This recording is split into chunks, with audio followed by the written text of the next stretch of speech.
Now, mayroong special rule pagdating naman sa VAT refund. Ito yung para sa mga taxpayers na mga exporters or yung mga taxpayers na subject sa zero-rated VAT dahil mayroon silang effectively zero-rated VAT na mga transactions at saka mayroon silang direct exportation na mga sales transactions. Ito yung sa kaso of this VAT-registered exporter, nag-file siya ng VAT application for VAT refund involving zero-rated sales.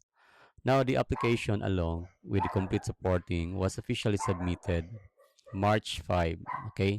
Again, kailangan masubmit yung supporting documents, lahat, lahat yon complete, bago magsimula yung counting for kailan maghintay ng decision ng refund. Kasi dito, this is very uh, different from the normal na waiting period. As alam naman natin doon sa mga decision ng Commission on Internal Revenue that we have to wait normally 180 days. Dito naman ay hindi.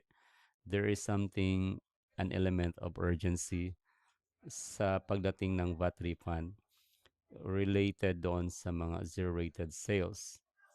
Okay? So, sabi dito, ang tandaan natin na, okay, ito yon. So, note in 2024 is a leap year, but the February has passed. So, the taxpayer is waiting to grant a refund. By what date must the CIR grant or deny? Kumbaga, it's about na sa responsibility ng CIR na mayroon silang days lang na dapat sila mag-render ng decision. Otherwise, if they cannot do that, ay magiging subject sila po ng tinatawag natin na administrative case. Yun yung mangyayari. So, they need to comply the mandatory statutory processing period. So, ilang days yun? Yun yung ang tanong. Okay, sabi dito, they have only 90 days from that, from the submission of the requirements.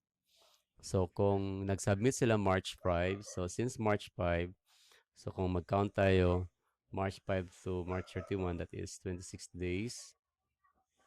Then, yung April naman is 50, kung including April 30, 30 days. So, mayroon tayong, sa March alone, we have, so mag-start yan to 36 to 31, that is 26 days. So, mag-plus tayo sa April. Ang April ay mayroong 30 days, right? Pagdating sa May, meron siyang 31 days. Okay, hinanap natin yung 90th day ha. Kailan magtanong. So, in here, mayroon na siyang 26. Then dito, if you're going to compute the accumulative balance of the number of days, we have 87. So, we have 3 days na lang pagdating sa June. So, therefore, June 3 is the 90th day. So, 3 days dito. That's the 90th day. So, June 3 of the 2024, doon magsisimula yung, that is the last day na kailangan mag-render ng decision ng commissioner kung ano ba talaga, denied ba or okay yung tax refund. Okay? So, the correct answer in here is letter B.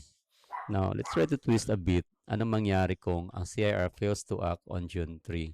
What is taxpayer's remedy and the deadline to exercise it? So, kung ganyan ang mangyari, kung malapit ng kung kung ganyan ang mangyayari, ang taxpayer ay kailangan mag-appeal siya sa CTA, Court of Tax Appeals, within 30 days from the expiration. Again ha, from the expiration of the 90 days.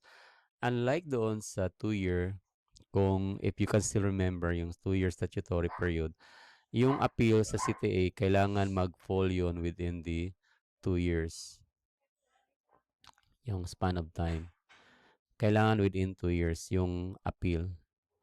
Pero dito, kakaiba dito.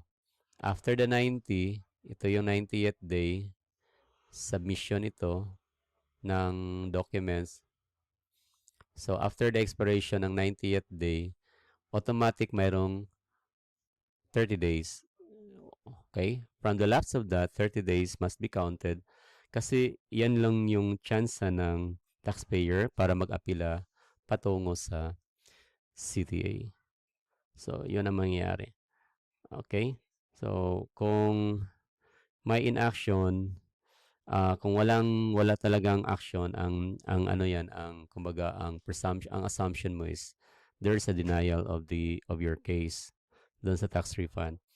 So, under the current rules, 'pag yung inaction ng BIR is punishable, so offense for the agent, but the remedy remains to elevate. Though punishable siya sa part ng agent ng CIR, however, yung on the part mo naman as a taxpayer, you are obliged to go that to the CTA. I mean, if you want to get a chance na para ma-reverse yung presumed na denial of that tax refund, kailangan mo pumunta sa CTA within 30 days. That is your only chance as a taxpayer para maparinggan yung kaso mo. So otherwise, if you don't do that, then it will be denied forever.